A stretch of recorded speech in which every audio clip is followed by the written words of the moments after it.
तो देखिए इस प्रकार राजा और राजमुकुट में हमने अंतर पिछली कक्षा में स्पष्ट किया था और ये बताया था कि राजा की स्थिति एक व्यक्ति के रूप में है जबकि राजमुकुट की स्थिति सामूहिक रूप में है। राजा जो है वह अस्थायी है क्योंकि उसका नाश होता है, नाशवान है वो व्यक्ति होने के कारण। लेकिन राजमुकुट क्या है? स्थायी है क्योंकि राजमुकुट एक प्रतीक है सत्ता का, इसलिए वो क्या है? स्थायी है। अगला अंतर देखते हैं हम।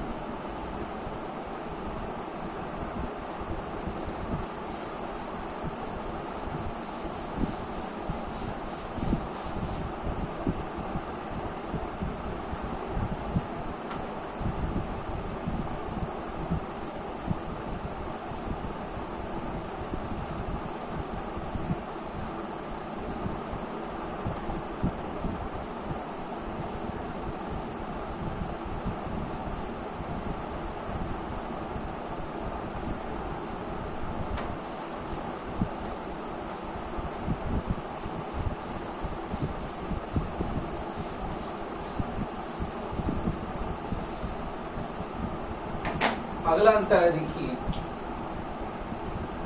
राजमुकुट लोक शक्ति का प्रतीक है,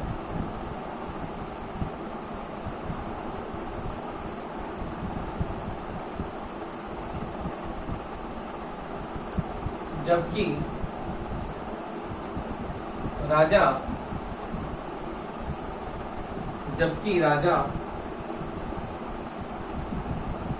अवशिष्ट अर्थात बचे हुए अवशिष्ट राजतंत्र का हिस्सा है।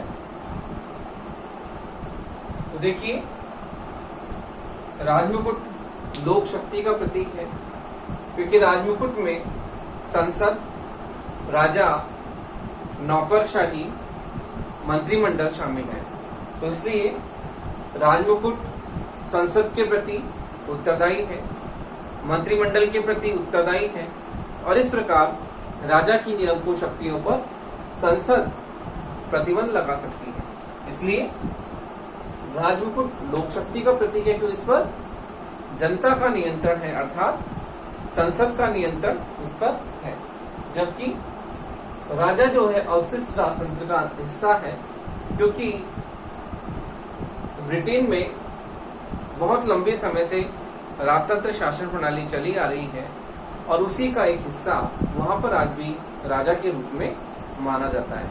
तो इस प्रकार राजा और राजमुकुट में हम कहते हैं कि अंग्रेजी संविधान में सबसे प्रमुख अंतर राजा और राजमुकुट में अंतर करना है। तो देखिए इस प्रकार वहां पर राजा और राजमुकुट में हमने अंतर को स्पष्ट किया।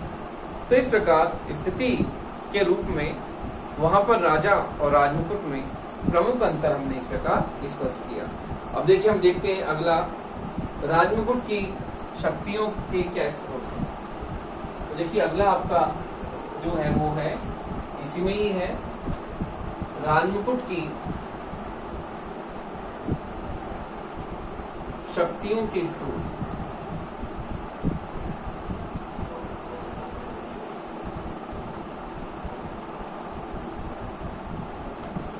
देखिए राजमुकुट की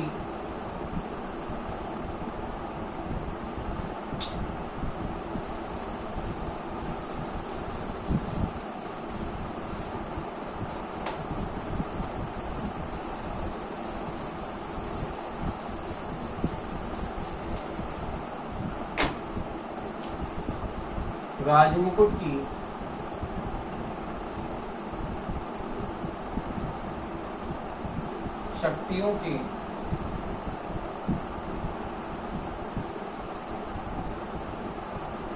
स्रोत क्या स्रोत है? देखिए राजमुकुट की शक्तियों के दो प्रमुख स्रोत हैं, परमाधिकार पहला है परमाधिकार या विशेषाधिकार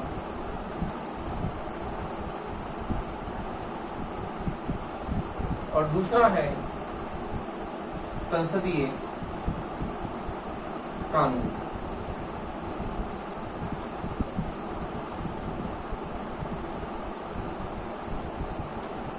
तो देखिए, राजमुकुट की शक्तियों के दो स्रोत हैं।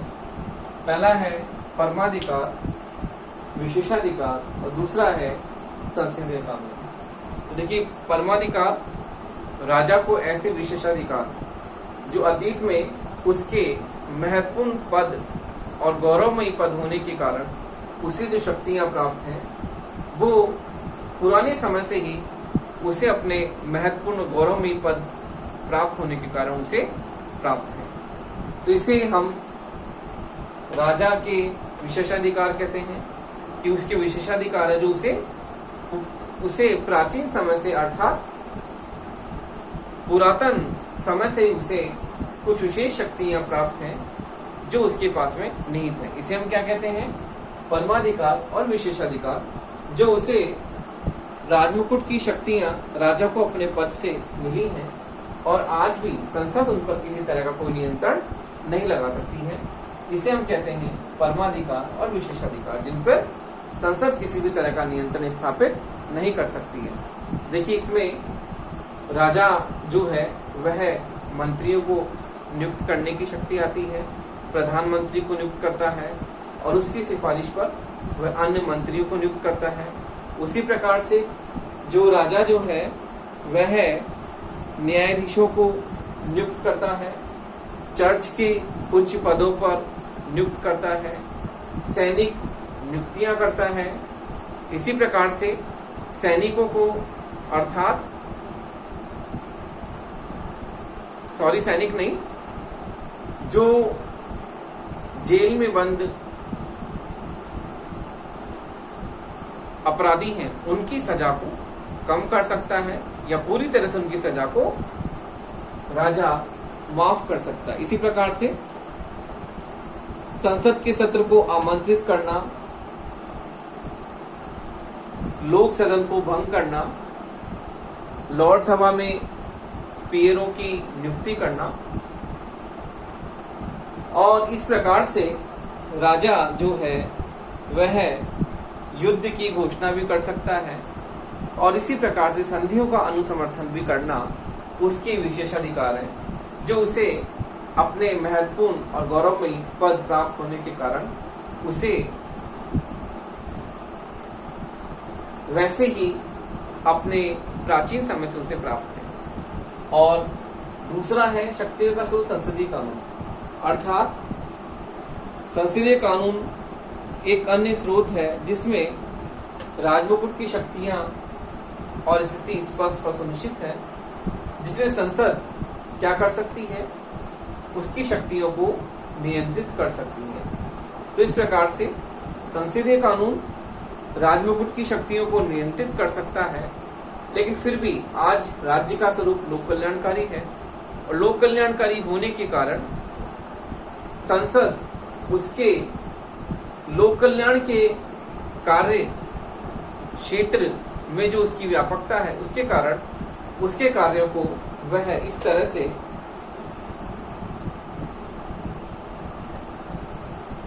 उसके कार्यों में वृद्धि हुई है, क्योंकि राज्य का स्वरूप बढ़ता गया है। तो लोक कल्याण के कार्यों की शक्तियों के कारण राजमुकुट की शक्तियों में भी वृद्धि हुई है। तो इस प्रकार से राजमुकुट की शक्तियों के दो स्रोत हैं। ये आपके 2 नंबर का प्रश्न कई बार आता है कि राजमुकुट की शक्तियों के स्रोत बताइए। तो पहला परमाधिकार, दूसरा संसदीय कानून। तो देखिए, अब आपके अगला जो आता है राजमुकुट की शक्तियां एवं कार्य। तो देखिए, अगला आपका राजमुकुट का जो टॉपिक है उसमें अगला पॉइंट आता है राजमुकुट की शक्तियां एवं कार्य।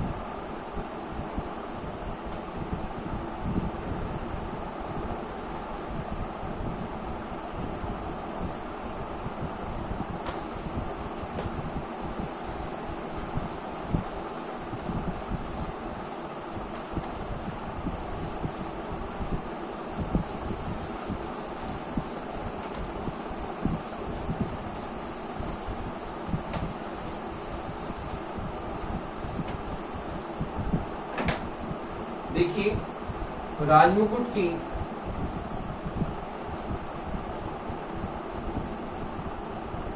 शक्तियां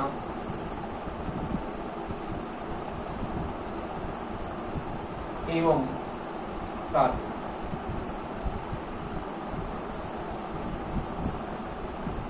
देखिए राजमुकुट के पास में शक्तियां और कार्य कई प्रकार की हैं, क्योंकि राजमुकुट का जो कार्य वर्तमान में राज्य का लोक कल्याणकारी स्वरूप होने के कारण उसके कार्य और शक्तियों में दिन प्रतिदिन वृद्धि होती जा रही है। तो उसकी कार्यपालिका शक्तियां भी है, व्यवस्थापिका शक्तियां भी है, न्यायिक शक्तियां भी है और अन्य शक्तियां और कार्य भी हैं। तो हम सबसे पहले देखते हैं राजमुकुट की कार्यपालिका शक्ति। तो देखिए फर्स्ट है कार्यपालिका शक्तियां।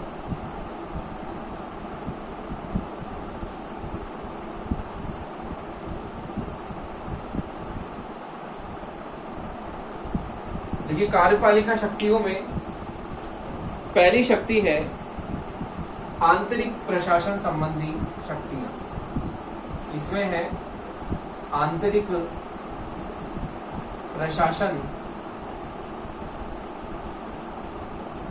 प्रशासन संबंधी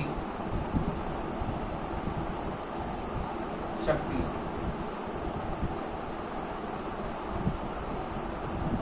देखिए कार्यपालिका शक्तियां राजमुकुट की सबसे महत्वपूर्ण शक्तियां हैं, जिसमें आंतरिक प्रशासन संबंधी शक्तियों में वह प्रशासन के समस्त विभागों की नियुक्तियां करना आता है। इसमें प्रशासन के समस्त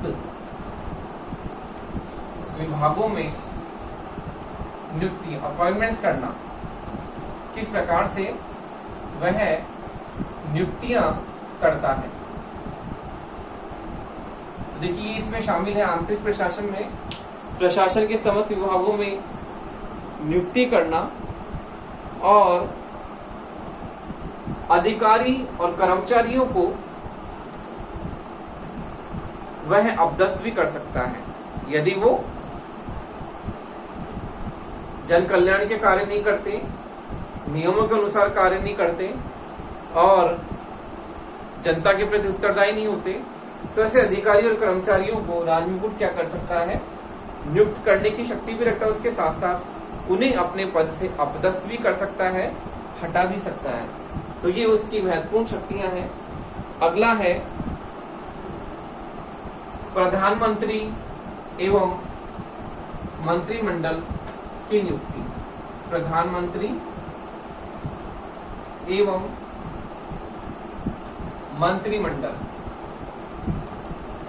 मंत्रिमंडल का गठन अर्थात राजनीतिक कार्यपालिका, मंत्रिमंडल का गठन, तो ये है राजनीतिक कार्यपालिका।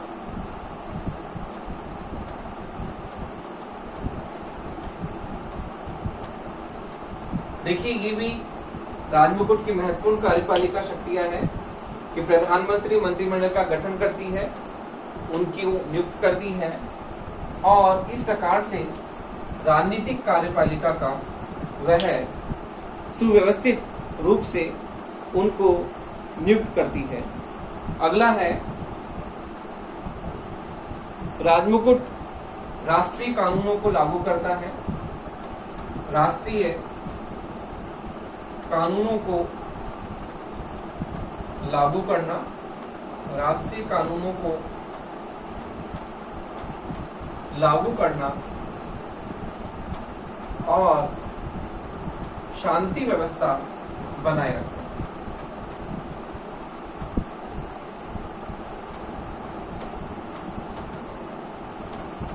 शांति व्यवस्था बनाए रखना, ये भी इसकी महत्वपूर्ण कार्यपालिका शक्तियां हैं। राष्ट्रीय कानूनों को लागू करना और शांति व्यवस्था को लागू करना। अगला है राजमुकुट जो होता है, राजमुकुट तीनों सेनाओं का सर्वोच्च कमांडर होता है। तीनों सेनाओं का सर्वोच्च कमांडर अर्थात सेनापति होता है। ये भी उसकी महत्वपूर्ण कार्यपालिका शक्तियां हैं कि तीनों सेनाएं अर्थात जल, थल, नभ, इन तीनों सेनाओं का सर्वोच्च सेनापति कौन होता है? राजमुकुट होता है। तो ये भी उसकी क्या है? महत्वपूर्ण शक्ति है। अगला है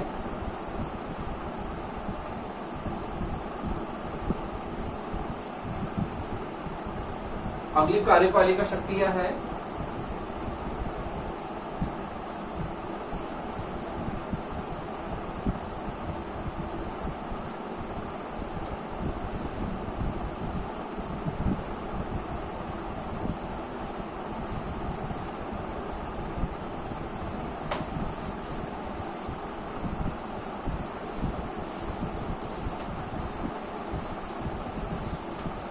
अगली शक्ति है वित्त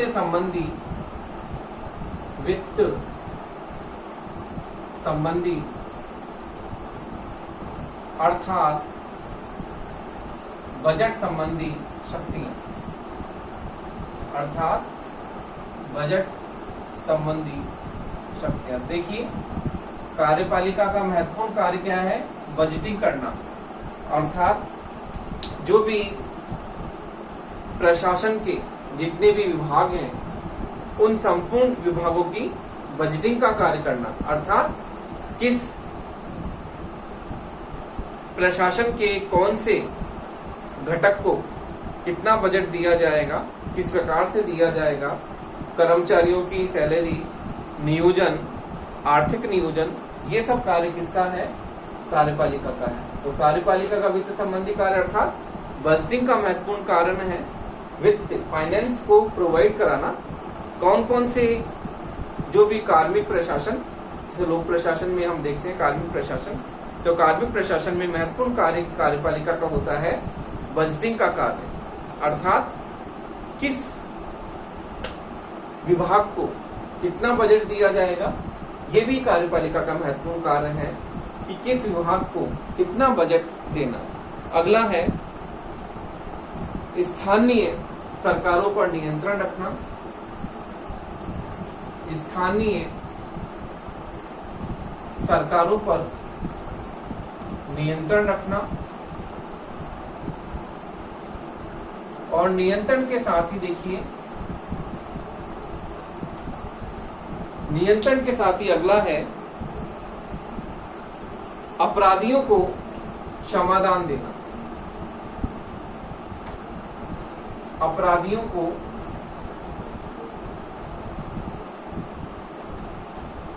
क्षमादान करना, ये भी कार्यपालिका का महत्वपूर्ण कार्य है। तो देखिए, स्थानीय सरकारें, जो भी राज्य में प्रादेशिक सरकारें हैं, उन प्रादेशिक सरकारों का, क्योंकि विकेंद्रीकरण लोकतंत्र का महत्वपूर्ण घटक है और इसमें स्थानीय सरकारों का भी महत्वपूर्ण योगदान है केंद्रीय सरकारों के साथ साथ। तो स्थानीय सरकारों पर नियंत्रण स्थापित करना, इसके साथ साथ ही अपराधियों को क्या करना? क्षमादान करना। तो देखिए, ये जो है राजमुकुट की कार्यपालिका शक्तियां हमने देखी। फिर इसके बाद में अगली जो कार्यपालिका शक्तियां जो आती हैं वो है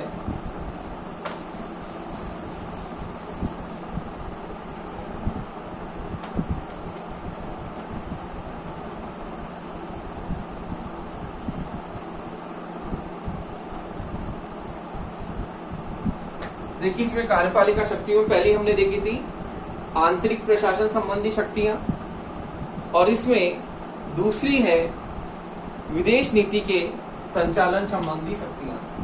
तो ये हमने जो 8-9 अभी हमने पॉइंट्स क्लियर किए थे वो है आंतरिक प्रशासन संबंधी शक्तियां। अब है विदेश नीति के संचालन संबंधी शक्तियां। देखिए, विदेश नीति के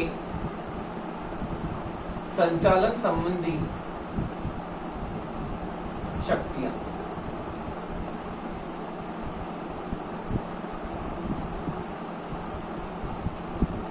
विदेश नीति के संचालन संबंधी शक्तियां, अर्थात विदेश नीति जो महत्वपूर्ण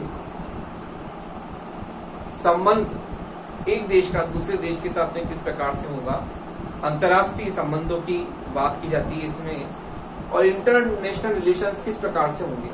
तो विदेश नीति का क्या करना, कुशलता पूर्वक संचालन करना, ये भी कार्यपालिका शक्ति में आता है। इसमें विदेश नीति का संचालन करना, विदेश नीति का संचालन, उसके साथ ही है विदेश नीति के संचालन के साथ ही विदेश विभाग का गठन, विदेश विभाग का गठन, विदेश विभाग का गठन, फिर है युद्ध एवं शांति की घोषणा करना।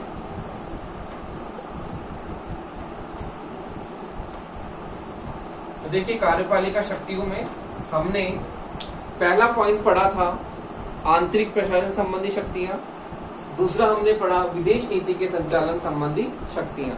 अब अगला है राष्ट्रमंडल संबंधी शक्तियां।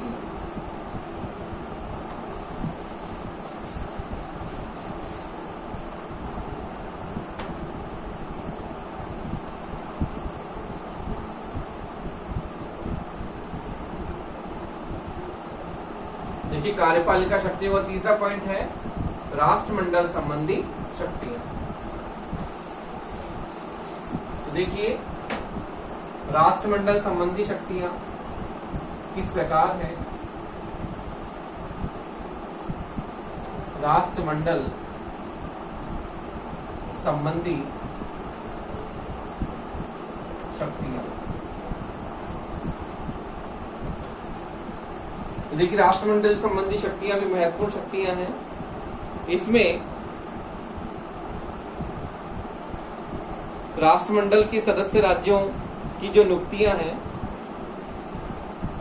गवर्नर जनरलों की नियुक्तियां हैं, वो राजमुख के द्वारा की जाती हैं। जो अलग अलग जैसे देश हैं, जैसे कि कनाडा, न्यूजीलैंड, ऑस्ट्रिया आदि के जो सदस्य राज्य हैं, राष्ट्रमंडल के जो सदस्य राज्य हैं, उनकी नियुक्तियां करना भी राजमुकुट की परम शक्तियां हैं। तो ये भी राजमुकुट की कार्यपालिका शक्ति में आती है। तो इस प्रकार से कार्यपालिका शक्तियों में हमने 3 पॉइंट पढ़े, आंतरिक प्रशासन संबंधी शक्तियां, विदेश नीति के संचालन संबंधी शक्तियां, तीसरा है राष्ट्रमंडल संबंधी शक्तियां। अब अगली शक्तियां हम पढ़ते हैं विधायी शक्तियां या कार्यपालिका शक्तियां। देखिए अगली शक्ति है विधायी शक्तियां या व्यवस्थापिका संबंधी शक्तियां।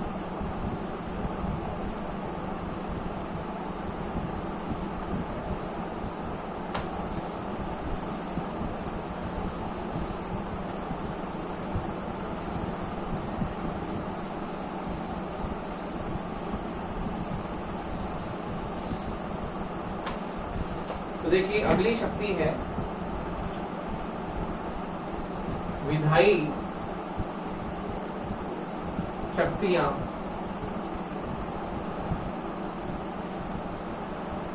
अथवा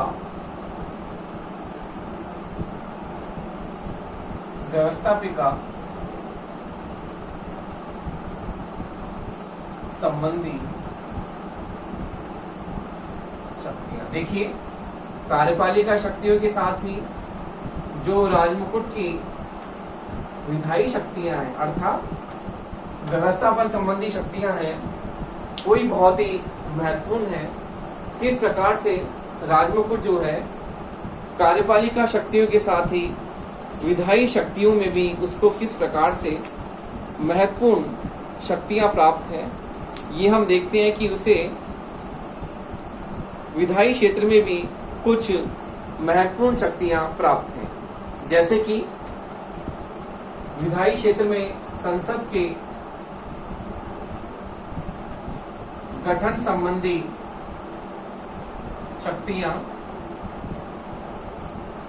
संसद के गठन संबंधी शक्तियां, अर्थात संसद का जो सत्र है उस सत्रों को राजमुकुट क्या करता है, बुलाता है, और उसके साथ ही वह क्या करता है, लोक सदन को भंग करना, संसद के दोनों सदनों का अधिवेशन बुलाना, उनको भंग करना, ये सारी शक्तियां जो है वह राजमुकुट के पास में होती हैं कि राजमुकुट किस प्रकार से संसद के दोनों सदनों का सत्र आहूत करता है, बुलाता है, और किस प्रकार से उनके सदनों को स्थगित करने की शक्ति भी उसके पास में है। इस प्रकार से संसद के सत्र का, आम चुनाव के बाद में जब संसद का सत्र होता है, उस संसद के सत्र को अपने भाषण द्वारा उसका उद्घाटन करना, आम चुनाव के बाद में जब संसद का पहला सत्र होता है, उस पहले सत्र को जो राजमुकुट होता है, वो राजमुकुट क्या करता है, अपने अभिभाषण द्वारा उस सत्र का उद्घाटन करता है। तो इस प्रकार से संसद के गठन संबंधी शक्तियां उसके पास में है, और लॉर्ड सभा में पीयर को नियुक्त करना। फिर है कानून निर्माण संबंधी शक्तियां, कानून निर्माण संबंधी शक्तियां, ये भी राजमुकुट की महत्वपूर्ण शक्तियां हैं। किस प्रकार से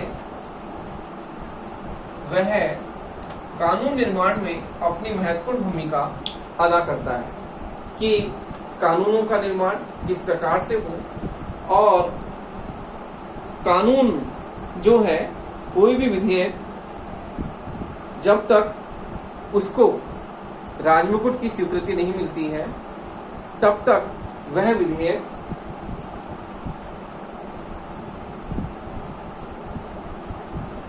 प्रस्तुत नहीं होता। अर्थात किसी भी विधेयक को राजमुकुट की स्वीकृति के बाद ही उसे संसद में प्रस्तुत किया जाता है। ये महत्वपूर्ण जो है वो राजमुकुट की शक्तियां हैं कि किस प्रकार से कानून निर्माण में राजमुकुट को महत्वपूर्ण शक्तियां हैं, और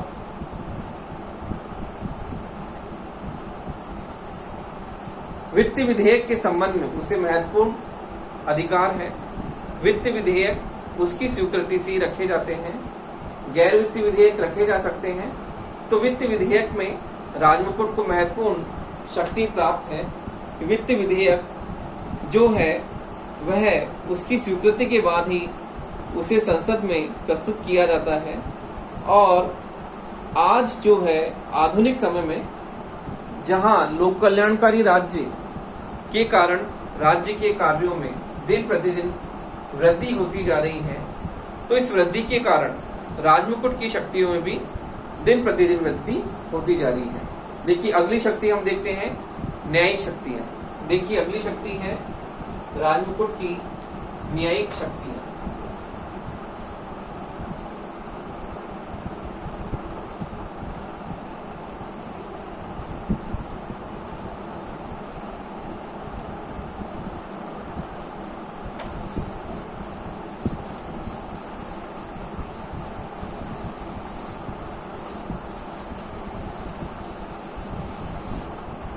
अगली शक्ति है न्यायिक शक्ति।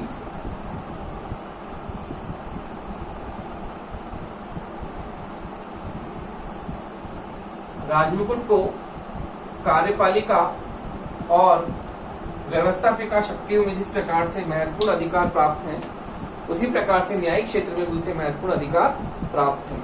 तो देखिए न्याय का स्रोत है, न्यायिक शक्तियों में पहला पॉइंट है वह न्याय का स्रोत है, क्योंकि राजा का आदेश जो होता है वो प्रजा के लिए कानून की तरह होता है, इसलिए राजमुकुट न्याय का स्रोत है।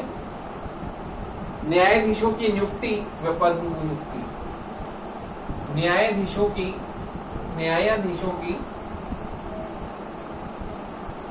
नियुक्ति व पद विमुक्ति। इसी प्रकार से अगला है उसका समाधान का अधिकार। किस प्रकार से जो है समाधान की शक्ति जो इसके पास में निहित है, समाधान की शक्ति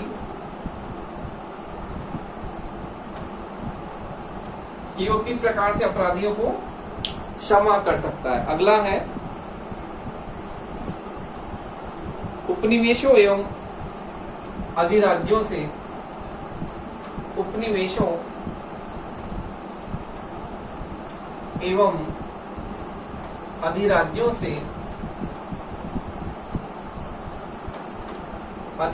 से संबंधित शक्तियां। तो देखिए, ब्रिटिश राजमुकुट को न्यायिक क्षेत्र में महत्वपूर्ण उसे अधिकार प्राप्त है, न्याय का स्रोत है, क्योंकि उसका जो आदेश है वो कानून है। न्यायाधीशों की नियुक्तियां, पद मुक्ति राजमुकुट करता है, उनको नियुक्त करता है, उनको पद से हटाना। क्षमादान की शक्ति अपराधियों को क्षमादान दे सकता है, उनकी सजा को कम कर सकता है या पूरी तरह से माफ कर सकता है। उपनिवेश और अधिराज्य अर्थात जो डोमिनेंट स्टेट है, जहां पर ब्रिटिश हुकूमत का राज चलता है, वहां पर भी उसे न्याय के संबंध में विशेष शक्तियां प्राप्त हैं। इस प्रकार से ब्रिटिश राजमुकुट के पास में महत्वपूर्ण शक्तियां और कार्य हम कह सकते हैं उसे प्राप्त है।